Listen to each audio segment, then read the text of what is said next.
How to slow down a video on iPhone. Hey everyone, welcome back to the channel. If you are new here, don't forget to hit the subscribe button and turn on the notification bell to not miss any updates. There is no default app in your iPhone to slow down a video, but you can use other apps like CapCut, VN Studio, and more. So I suggest using CapCut. Just open it up, and then you need to go to edit option in the bottom left and go to new video and choose a video from your gallery.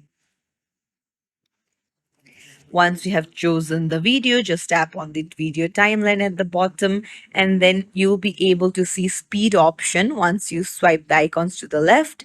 So just open it up and then go to normal, and you can see a slider. So if you move the slider to the left, that means slowing down the video.